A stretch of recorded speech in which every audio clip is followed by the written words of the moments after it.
શિક્ષક છે, 70 કે 65 છોકરા એની નીચે ભણતા હોય. હું 100 થી 100 ભણીને સુરત આવ્યો. એ હરિજન અમારા શિક્ષક હતા કાંતિભાઈ. હજી હું એ શિક્ષકને, કારણ કે મને પહેલી વાર નાટકમાં રાખ્યો. સરપંચનો દીકરો હતો, ગામના સરપંચ મારા દાદા હતા. હું ભણવામાં તો હાવ ઠોઠ હતો. છેલ્લે મને બેહારતા, પણ સરપંચનો દીકરો એટલે મને નાટક બાટકમાં રાખવો પડે, આમ જેમ અત્યારે આ લોકો રાખે એમ. તે મને નાટકમાં રાખ્યો હતો ને મેં એક પાત્ર ભજ્યું હતું. પાત્ર હતું રાજા જ્યારે આવતા હોય ને ત્યારે સડી પોકારવાનું. આસ્તે કદમ ઉલા કાસ્તે કદમ સોને કી સડી રૂપે કી મસાલ જરીન કા જામા મોતી કી માલા મહારાજ ધીરાજ અમરસિંહને ઘડી ખમા, એટલું જ બોલવાનું. અને ગામ આખું બેઠું હતું. પહેલી વાર નાટક થયું અને એ હું બોલ્યો અને આખા ગામે તાળીઓ પાડી, ફફડાટી બોલી ગઈ. મારો કોન્ફિડન્સ વધી ગયો કે આપણી તાળીઓ તો હજી 40 વર્ષથી પડે છે તાળીઓ. ખ્યાલ આવે મારી વાત?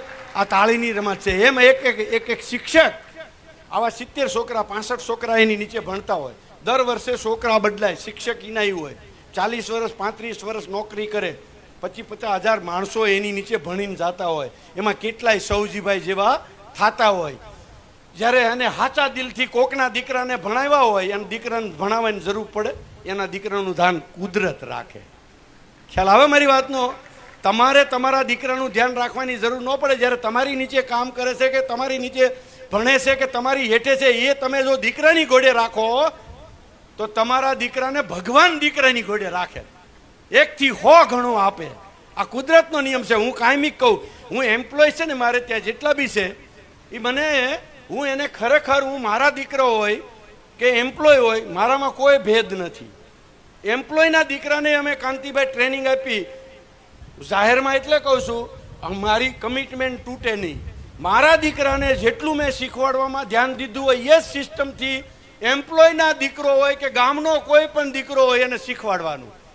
કોઈ ભેદભાવ કે કોઈ આર્ટિફિશિયલ, કોઈ મોનોપોલી નહીં રાખવાની. જ્યારે દીકરાની ઘોડે જ્યારે એને રાખી તો અહીંયા સુરતમાં અમારે 6000 કામ કરે અને મુંબઈમાં 2000, 8000 લોકો કામ કરે છે. જ્યારે એને દીકરા ઘોડે સમજી, એ બાપ ઘોડે સમજે કે નહીં? હલો, તમારો છોકરો સમજે કે ન સમજે? 8000 દીકરા છે. હાલો, 16000 આંખ છે ને 16000 હાથ છે. અમારી કંપનીને પાનખર ઋતુ આવે ખરી? તમે બાપ ઘોડે એને દીકરાની ઘોડે રાખો, એ તમને બાપ ઘોડે રાખે. આ નેચરનો નિયમ છે. તમારું કરેલું કારેય ન જાય. તમને આ વિશ્વાસ હોવો જોઈએ, તમને આ પાવર હોવો જોઈએ, આવો ભાવ હોવો જોઈએ, આવો કોન્ફિડન્સ હોવો જોઈએ. ખાલી વાતો કરે કાંઈ નહીં થાય. વર્તન, વાત ને વ્યવહાર ત્રણેય એક લાઈનમાં જ્યારે મળશે